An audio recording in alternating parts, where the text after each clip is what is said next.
अच्छा, गांधी से इनका झगड़ा चलता था, गांधी से इनकी बनती नहीं थी और बनती भी थी। ये बड़ा कमाल का रिलेशनशिप होता है, क्योंकि गांधी थे नेशनलिस्टिक और ये थे ह्यूमैनिटेरियन। हाँ, गांधी क्या कहते थे? अपना देश ही सब कुछ है, अपना देश ही सब कुछ है, अपने देश के लिए सब कुछ करो। ये कहते थे मानवता के लिए सब कुछ करो, ह्यूमन। हाँ, ये तो दरारें देश की आज ये हैं, कल बदल जाएंगे, परसों फिर बदल जाएंगी। ये दरारें हमसे, मैंने और आपने डाली हैं। गांधी बोलते थे कोई बात नहीं, आप अपनी मातृभाषा का सम्मान करें, हिंदी में भाषण दें। हाँ, आप अंग्रेजी में क्यों बोलते हैं? तो ये बोलते थे कि जिसको जो भाषा समझ में आती है मैं उसमें बोलूंगा। ये ना अपने समय में 2 कदम आगे चला करते थे। ये इंटरनेशनलिज्म में बिलीव करते थे, गांधी नेशनलिज्म में बिलीव करते थे। ये कहते थे इंसान किसी भी देश का हो, उसकी रक्षा करना हमारी जिम्मेदारी है। हाँ, टैगोर कहते थे भाषण देना जरूरी नहीं है, बात को लोगों तक पहुंचाना जरूरी है, हिंदी जरूरी नहीं है। जवाहरलाल नेहरू बोलते थे कि कोई भी 2 व्यक्ति पूरी पृथ्वी पे इतना ज्यादा एक दूसरे से अलग विचार कभी नहीं रखते होंगे और रखने के बावजूद एक दूसरे के प्रति इतना प्रेम तो हो ही नहीं सकता रख सके।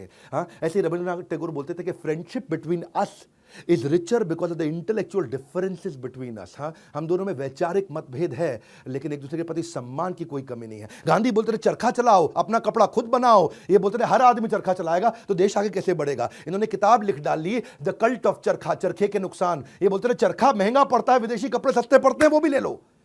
तो अब वो कहते थे कि भाई कोई मुझे पता है मेरी बातों का बुरा लगेगा, हाँ, लोगों को बुरा लगेगा, लेकिन मैं चाहता हूं कि हम इन चीज़ों से बहुत आगे निकल जाएं। हाँ, गांधी कहते थे पूरा अपने विदेशी कपड़ों को आग लगा दो, खादी पहनो, विदेशी कपड़ों को बहिष्कार करो। ये कहते थे विदेशी कपड़े पहनने में समस्या नहीं है, मेरे को यहाँ पे इस समय माइक्रो एंटरप्रेन्योरशिप चलाना, ट्रेडर चाहिए, डिस्ट्रीब्यूटर चाहिए, मुझे होलसेलर चाहिए, जो सबके सब माल बेचेंगे उनको भी कमाना है। इन्होंने एक ऐसे लिख दिया था, शुद्धोपाय, struggle of Indian traders, Indian traders कैसे स्ट्रगल करेंगे। तो ये मल्टीनेशनलिज्म, ग्लोबलाइजेशन के अंदर बिलीव किया करते थे। टैगोर और गांधी दोनों जाइंट थिंकर थे, मॉडर्न इंडिया के। दोनों इंस्पिरेशन लेते थे इसी भारत से, लेकिन दोनों अलग प्रकार से सोचते थे और एक दूसरे के प्रति प्रेम भी रखते थे। 1934 में गांधी जो नेपाल बॉर्डर पे जो अर्थक्वेक आया ना, तो गांधी बोले ये अर्थक्वेक पता है क्यों आया?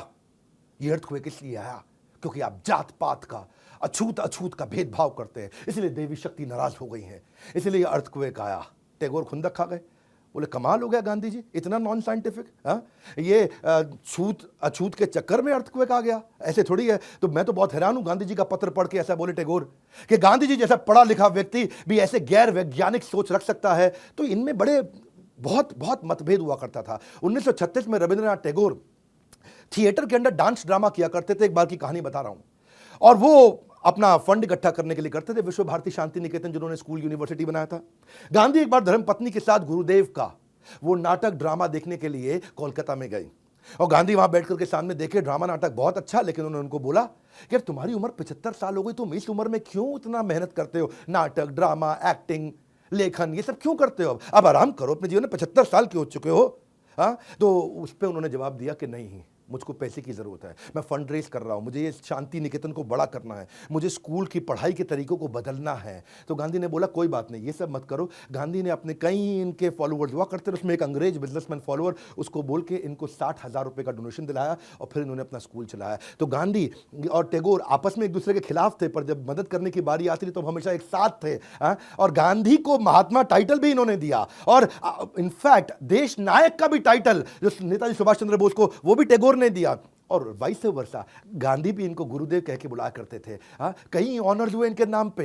हाँ, आज भी गॉर्डन स्क्वायर लंदन के अंदर प्रिंस चार्ल्स की 150वीं इनकी अपनी बर्थ एनिवर्सरी पे इनका स्टैचू बनाया गया। इजराइल ने टेल अवीव के अंदर एक सड़क इनके नाम पर रख दी, जिसका नाम रखा उन्होंने रेहॉव स्ट्रीट, मतलब एक ऐसा टेल अवीव के अंदर सड़क बना दी इनके नाम की। हाँ, रविंद्र सेतु कोलकाता में, इतना कुछ है इनके नाम पे। श्रीलंका के अंदर एक बहुत बड़ा मेमोरियल ऑडिटोरियम है इनके नाम पे। विश्व कवि रविंद्रनाथ टैगोर बांग्लादेश में इनके नाम पे सैकड़ों अवार्ड्स भी हैं। Rabindranath Tagore literacy prize, literary prize, Tagore Ratna, कई तरह के अवार्ड हैं। यूनिवर्सिटीज, बांग्लादेश की रविंद्र यूनिवर्सिटी, रविंद्र मैत्री यूनिवर्सिटी, या मॉरिशस की रविंद्रनाथ टैगोर स्कूल यूनिवर्सिटी, ये सब कुछ इन्हीं के नाम पे बनाए गए हैं। इनफैक्ट पोर्ट ब्लेयर के अंदर भी टैगोर गवर्नमेंट कॉलेज इनके नाम पे है। और इनके बारे में अगर मैं सब कुछ एक वीडियो में बता दूं तो ऐसा है कि पूरे के पूरे संसार को एक बोतल में डाल देना, पूरा संसार एक बोतल में आ नहीं सकता है। रविंद्रनाथ टैगोर ऐसे महान व्यक्ति कई सदियों में एक बार आते हैं। और